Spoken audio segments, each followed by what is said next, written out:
England কিন্তু ইন্ডিয়াকে এই মুহূর্তে 5 উইকেটে হারিয়ে প্রথম টেস্ট ম্যাচ জিতে নিয়েছে, যেখানে এক কথায় বলতে গেলে এই ম্যাচটা কিন্তু টিম ইন্ডিয়ার একদম হাতের মুঠোয় ছিল। সেখান থেকে কিন্তু এই ম্যাচটা হেরেছে। সোজা কথা বলতে গেলে জেতা ম্যাচ কিন্তু হেরেছে টিম ইন্ডিয়া। আর শুভমান গিল তার কিন্তু ক্যাপ্টেন্সিতে তার প্রথম সিরিজের ডেবিউ ম্যাচেই কিন্তু হার দিয়ে শুরু করতে হলো তার ক্যারিয়ার, ক্যাপ্টেন্সির ক্যারিয়ার। তো খুবই ডিসঅ্যাপয়েন্টমেন্ট পারফরমেন্স টিম ইন্ডিয়ার তরফ থেকে আমরা দেখতে পেয়েছি গতকাল, কারণ খুবই হতাশাজনক পারফরমেন্স। এই ম্যাচটা শুরু থেকেই একদম শুরু থেকেই টিম ইন্ডিয়ার জেতার কথা ছিল।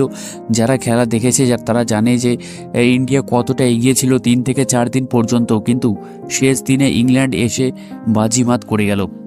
এখানে খেসারত দিতে হলো টিম ইন্ডিয়ার একের পর এক জঘন্য মিসফিল্ডিং, 5 থেকে 6টা ক্যাচ মিস। তো সেটাই কিন্তু কাল হয়ে দাঁড়ালো টিম ইন্ডিয়ার জন্য।